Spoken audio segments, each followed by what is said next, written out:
So this is a very timely issue. And I think to give us a 10,000-foot perspective, I'm pleased to introduce Dr. Elai Rettig, who is an energy security specialist at the Begin Center for Strategic Studies in Israel. Dr. Rettig serves as a senior research fellow, and he's going to just give us a 10,000-foot command of the issue of energy security in the region, but also as it affects Europe and other regions in the world today. Dr. Rettig, please.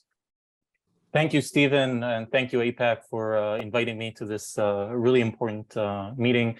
And thank you very much, Senator Rosen and Senator Langford and Congressperson Schneider for these great comments.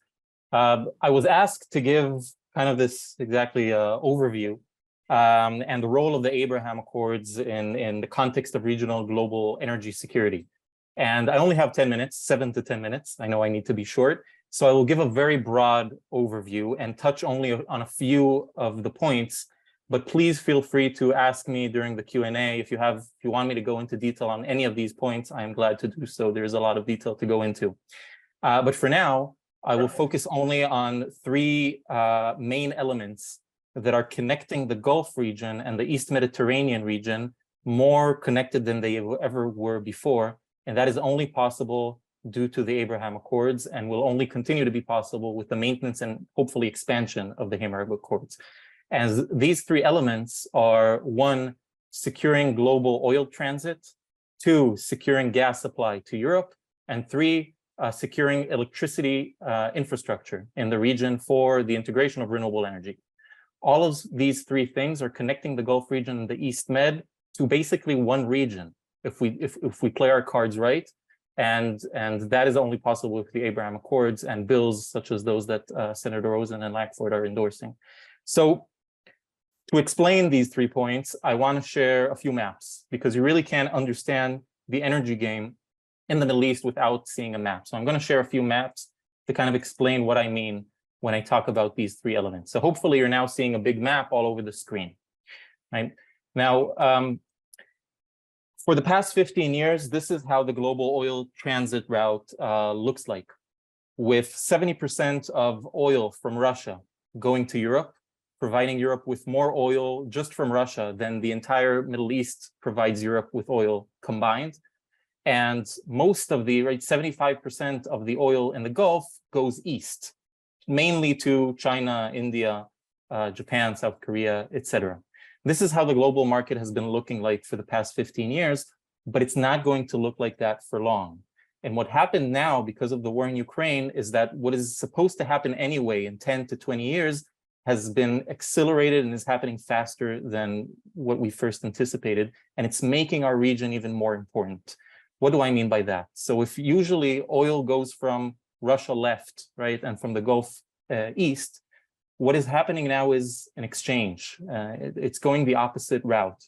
Because of the invasion, the Russian invasion to Ukraine, because Europe and US, European allies do not want Russian oil anymore, we're seeing Russian oil, instead of going west to Europe, it's going east to China and to India at a deep discount, sometimes 30, 40% discount on the oil, on the barrels. And in order to get to China and India, it's either going through the North Arctic, which is more possible for it to do because of climate change and glacier melting. But many months in the year, that's not possible. So it needs to go mainly through the East Mediterranean, down the Suez Canal, down the Red Sea, and to its main markets in Asia. The consequence of this is that it is biting away market share from Saudi Arabia, from Qatar, from UAE, from Kuwait, that is supposed to get to China and India, and they're not able to sell that oil anymore. So instead, Gulf oil is going west more than ever before. It's going to supply the Europeans that do not want Russian oil anymore.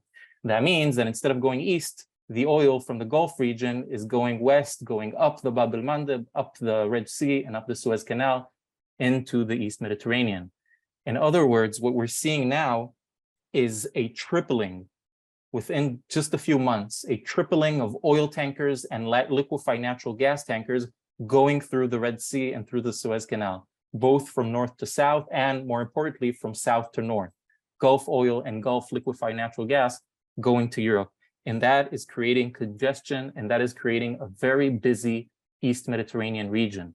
where 3 times the amount of tankers are going through this area. And this requires a lot of cooperation between the countries of the region. And it needs better coordination between them, both to secure the supply and in case of a leak, the environmental issue, right? If an oil tanker, something happens, an accident in the East Mediterranean, that oil flows first to Israel, from there to Lebanon, up to Syria, and then to Turkey. That's how the water currents are gonna take it. So an oil spill is everybody's problem.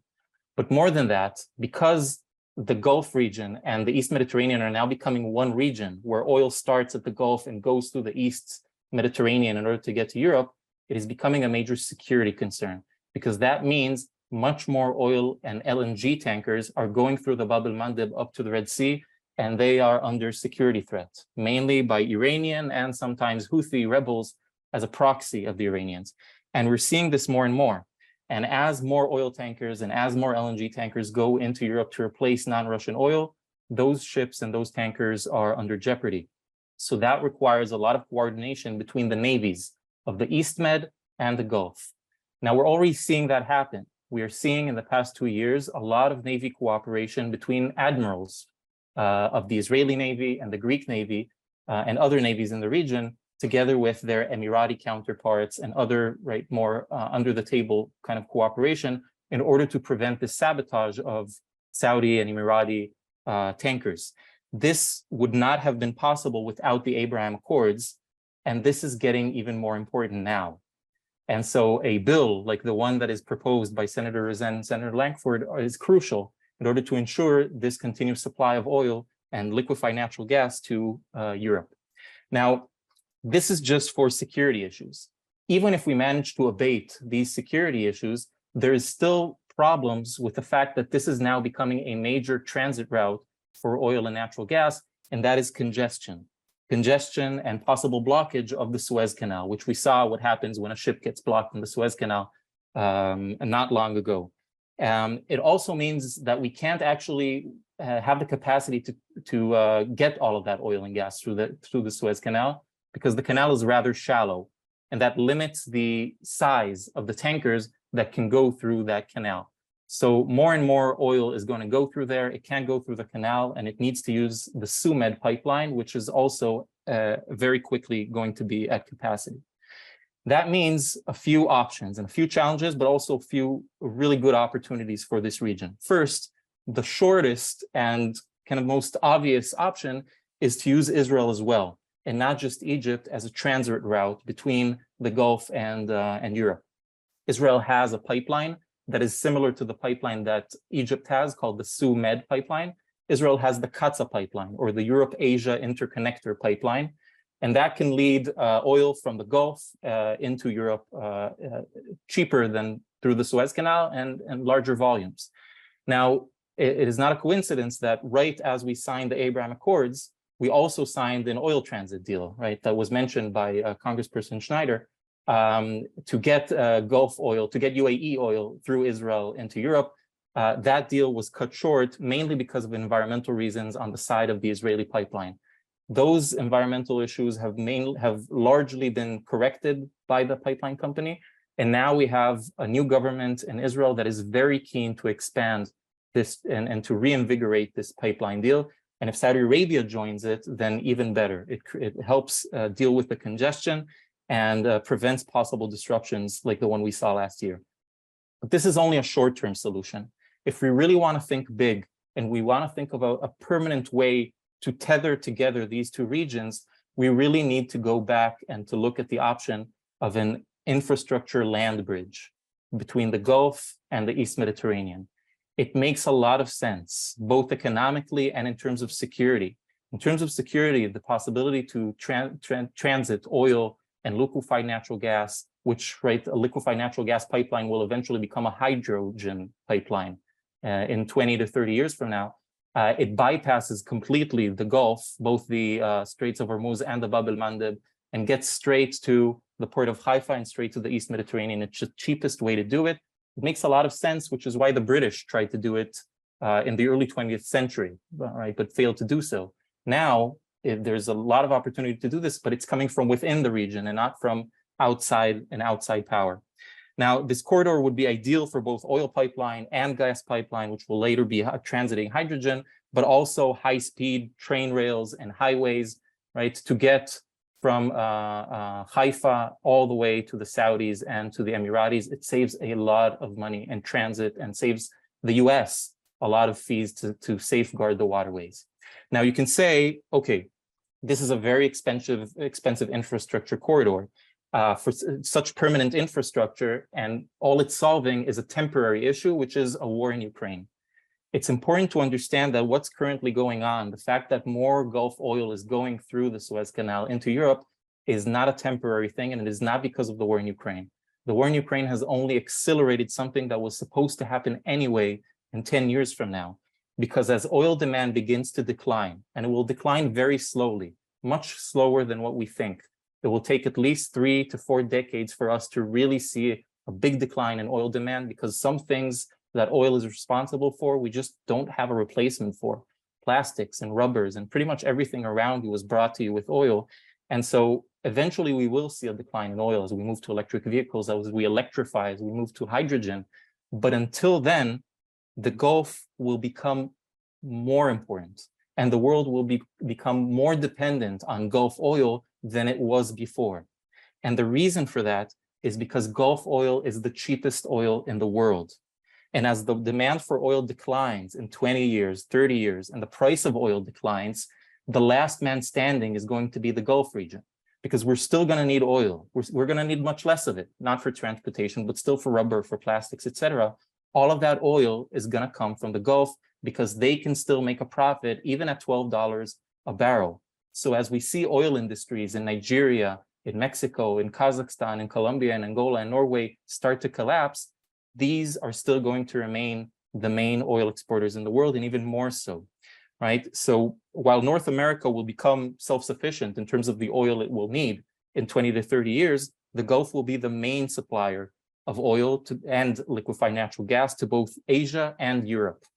If today a third of exported oil comes from the Gulf, in 20 years from now, it'll be half, and by 2050, 2/3 of the global oil supply is going to come from the Gulf region. They will be the last man standing. Having said that, it's easier said than done, because one of the main problems that the Gulf region currently has is that a lot of the oil and gas that it's producing is being wasted on its own domestic population. When I'm saying wasted, I mean it is given for free, under heavy subsidies, or practically free, to a very growing and very demanding population. And a lot of the Gulf states' budget is going on these subsidies, and a third of the oil that the Saudis and the Emiratis are producing, instead of exporting it to the market, they are burning it for free for their local population. The main problem is that they still use oil even for electricity generation, which almost no country still does that, and yet they still do that. So if they want to be the last man standing, if they want to survive the move away from hydrocarbons, and if they want to diversify their market enough so that they have enough oil and gas to export to the markets that we still need in the next 30 to 40 years, they need to find other ways to generate electricity and other ways to move their cars. So the Gulf region really wants renewable technology. It really wants clean tech technology. It really wants desalination technology, because it doesn't have water. And if it wants to be a hydrogen producer, it needs fresh water, not seawater, and it needs desalination plants. All of these are technologies that Israel is an expert of and can lead the way, and is leading the way in these technologies. I am from Bar-Ilan University. We have something called the National Institute for Sustainable Energy, right? NICE with an S instead of a C. And we're doing all of these things together. We're combining solar energy with hydropower together with desalination plants, and we're making it in the cheapest way possible. So these technologies are very important in order for the Gulf regions to remain stable and to still be able to both diversify their market, but also release oil and gas to the rest of the world while we still need these fossil fuels, and we will still need them for the next 30 years at least. So that is one important thing that connects this region together. The second thing is gas, mainly gas production and gas exports. So I talked about the East Mediterranean as a major route for oil transit. It is also becoming a major, potentially a major gas exporting region to Europe to supply non-Russian alternative gas. The problem with this is that we cannot find the private market to invest in these pipelines. Israel and Cyprus together found large amounts of natural gas over 10 years ago, and still we haven't been able to close a deal to build significant infrastructure into Europe.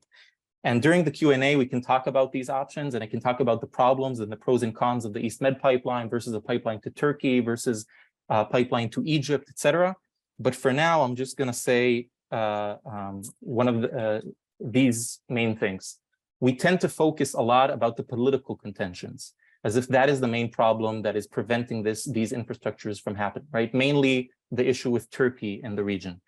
However, economic and engineering problems are much more important when deciding what infrastructure we will build and getting the private market to invest in it.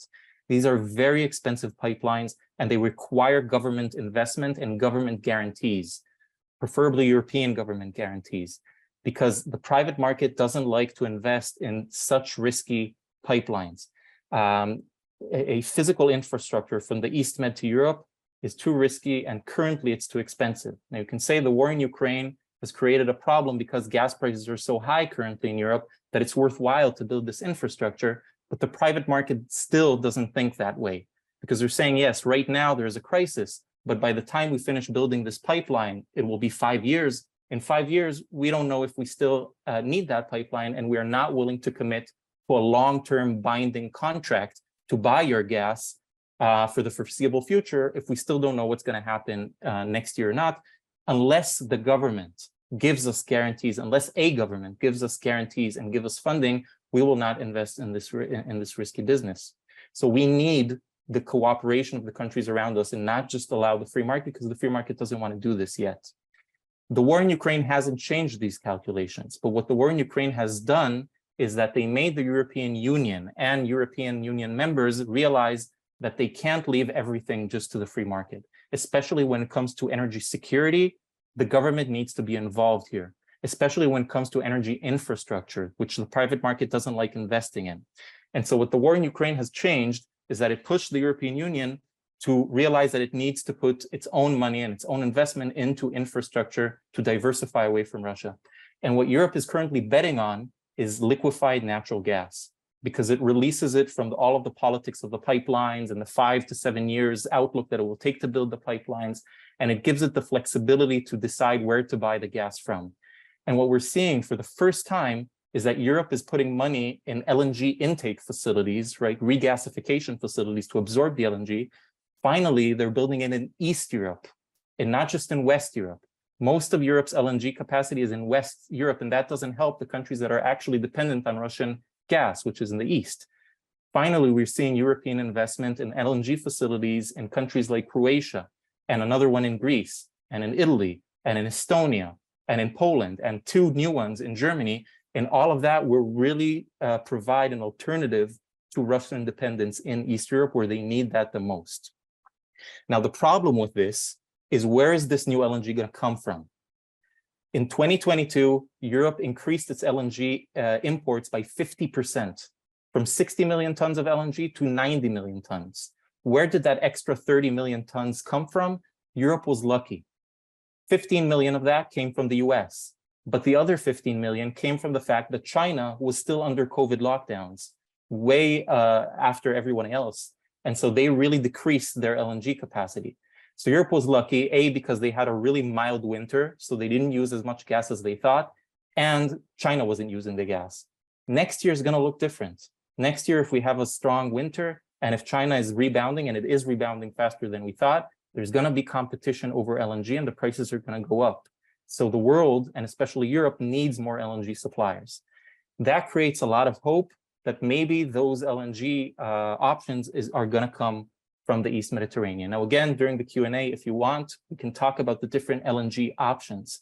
But what is important for now is just to understand that whatever option for LNG in the East Med is possible, whether a third LNG in Egypt, whether one in Cyprus, whether a floating LNG ship, it requires clear cooperation between the countries of the region to justify these costs.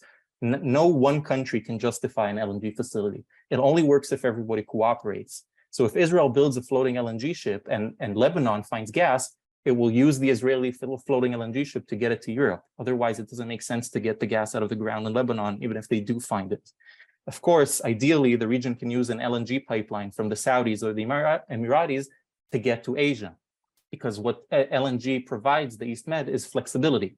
If Europe decides 5 and 10 years from now that they don't want as much gas because they're moving to hydrogen or other solutions or renewables, then all of that extra LNG is going to go to East Asia, to Japan, to South Korea, to China, and that can go through a pipeline directly to the Emiratis and to the Saudis.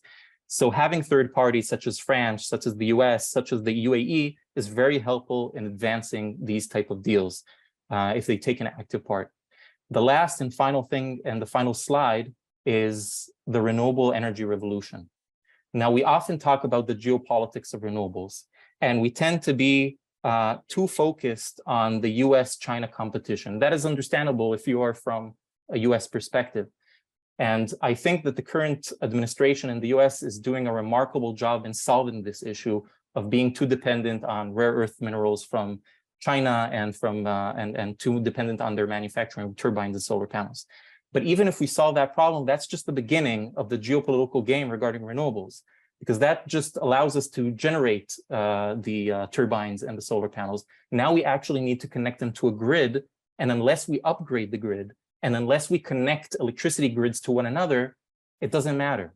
You can see that in the US. In the US, there's currently 20 gigawatts of renewable energy that's just sitting there. It's ready, it's built, and it's not being connected to the grid because the grid is at overcapacity. The grid is not upgraded enough, and it can't absorb that extra electricity without collapsing. And so we need upgraded grids. We need microgrids and smart grids and digital grids. And most of all, we need to connect these grids together between the countries. So if one country is generating too much solar electricity, too much wind electricity, it can offload it to the country next to it and the other way around. That's the only way we can electrify everything and move towards renewables. If we don't connect countries together with infrastructure and electricity grids, we're just not going to have a renewable energy revolution. Now, this is especially important in the East Med and the Gulf region. And it's another thing that's going to connect these two regions together.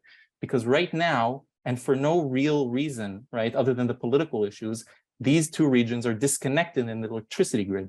But the most natural thing to do is to connect the electricity grid in the Gulf region with the electricity grid in the East Med, and from there connected to Cyprus, and from there to Europe. We're already working on a subsea cable to connect from Europe to Israel. If that connects to Jordan and then to the Saudi Arabians and to the Gulf, then we have a much more stable grid where both sides can help one another. When there's electricity problems in Europe or when there's electricity problems in the Gulf, they can share these electricity grids together. It's Dr. not Rettig, going to work without it. Dr. Yes. Rettig, I'm sorry to interrupt, but we've got some guests who would like to speak. If I could interrupt you, and then we can come back to you during the question and answer period, if that's okay with you. Of course, I'm done. The only last sentence I wanted to say was there's a thing called the East Mediterranean Gas Forum, which is meant to coordinate gas projects between the region. The most natural evolution of that is that it will become the East Mediterranean Energy Forum to coordinate more than just gas, but also electricity grid and oil transit and all of the things that I mentioned. Great. So thank you very much for your time.